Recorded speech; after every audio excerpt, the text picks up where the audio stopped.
শীতের মধ্যে আজকে আমরা সবাই মিলে যাইতেছি কক্সবাজার। তো যাইতে যাইতে কি করে সবকিছু দেখো আজকের এই ব্লগে। তো আজকের ব্লগটা কিন্তু অনেক অনেক ইন্টারেস্টিং হইব, তো ব্লগটা না টেনে সম্পূর্ণ দেখতে থাকো। তার জন্য আমরা সবাই একসাথে রেডি হয়ে গেছি, আর ওয়াজেদের দিক আম্মু সুন্দর করে রেডি করে দিছে। তো এখন সবাই সবার ব্যাগ নিয়ে বাড়ি থেকে রওনা দিয়ে দিছে কক্সবাজার যাওয়ার উদ্দেশ্যে। এখানে সবাই সুন্দর করে অটোতে বসে পড়তেছে। এখন আমরা চলে যাব গৌরীপুর মোড়ে। আমি অটোতে উঠে সুন্দর করে বসে পড়ছি এখানে, আর ওয়াজেদকে তো এখানে কম্বল দিয়ে পেঁচায় রাখছে, কারণ অনেক ঠান্ডা ঠান্ডা বাতাস আসতেছে। তো কিছুক্ষণের মধ্যে আমরা গৌরীপুর বাজারে চলে আসছি। তো এখন চলে যাচ্ছি মোড়ে। মোড়ে যাওয়ার পর সবাই মিলে সুন্দর করে যার যার ব্যাগ নিয়ে নাইমা যাইতাছি গা। তো আমরা সবাই মিলে যাত্রী সাউনের নিচে বইয়া ব্যাগের লেগে ওয়েট করতেছিলাম, কারণ বাইরে ঢাকা থেকে একবারে বাস নিয়ে আইতাছে। তো আমাদের জার্নি যেহেতু অনেক দূর, তো এদিক থেকে আমরা বাচ্চাদের জন্য কিছু আইটেম নিয়ে নিছি খাওয়ার লেগা। তো এদিক দিয়ে আমরা লোকেশন চেক দিতেছিলাম যে বাইরা কই আছে। তো কিছুক্ষণের মধ্যে আমাদের বাস আইসা পড়ছে। তো আমাদের বাসটা কিন্তু দেখতে অনেকটাই সুন্দর। তো ভাই আইতে নাইতে আগে করলে লইছে। তো আমরা একের পর এক বাসের মধ্যে উঠাইতেছিলাম গা। আর এদিক দিয়ে আমি আমার খালতো বোনের সামনে ক্যামেরা নেওয়া, সে তো অনেকটাই নার্ভাস হয়ে গেছে যে ক্যামেরার সামনে কি থেকে কি করবো। তো আমগো যেহেতু রাইতের জার্নি, তো আমগো যাইতে হইব ঘুমায় ঘুমায়, কারণ বাইরের কিছুই দেখা যাইতেছে না। তো যাই হোক, আজকের ব্লগটা জানি তোমার কাছে অনেক বোরিং লাগতেছে, এটা আমি আগের থেকে বুঝে লাইছি।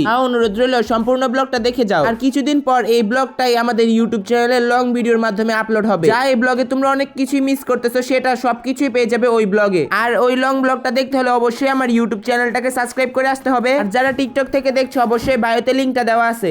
নাম করে চলতি পথে বিরতি দিয়ে দিছে। রেস্টুরেন্টের ভিতরে একটা আয়না দেখছি আর ভিডিও করে লাইছি। তো ফ্রেশ হয়ে সবাই একের পর এক বাসে উঠে পড়ছি। এখন ভাই আমাদের জন্য বাইরে থেকে যে খাবারগুলো কিনছিল ওইগুলা দিয়ে গেছে। এখন খাইতে খাইতে যাবো, আর বাস তো চালু দিয়ে দিছে। তো কিছুক্ষণ পর আমার একটা দুলাভাই গিটার দিয়ে গান বলতাছে, আর আমরা সবাই একসাথে ওইখানে বৈশা বৈশা গান এনজয় করতেছিলাম। দীর্ঘ 8 ঘন্টা জার্নি করার পর অবশেষে আমরা কক্সবাজারে এসে পৌঁছালাম। তো এখন সবাই যার যার ব্যাগপত্র হাতে নিয়ে রওনা দিয়ে দিছে আমাদের হোটেলের উদ্দেশ্যে। আর যারা এখনো আমার ভিডিওটা দেখছে অবশ্যই সাবস্ক্রাইব করে পাশে থাকবা। আমরা সবাই মিলে বাস থেকে নেমেছিলাম কক্সবাজারের কলাতলি ডলফিন মোড়ে। আজকের ব্লগটা এই পর্যন্তই ছিল। ওয়েট করো নেক্সট ব্লগের জন্য। কমেন্ট করো কার কার নেক্সট ব্লগ চাই। আর এই ব্লগটাকে ভিত্তি করে আমাদের নিউ ব্লগ আসবে ইউটিউব চ্যানেলে, তাও আবার লং ব্লগ। দেখতে কিন্তু মিস করবে না, তাড়াতাড়ি সাবস্ক্রাইব করে রাখো। এখনো কি করছো? তাড়াতাড়ি সাবস্ক্রাইব করতে যাও যাও যাও।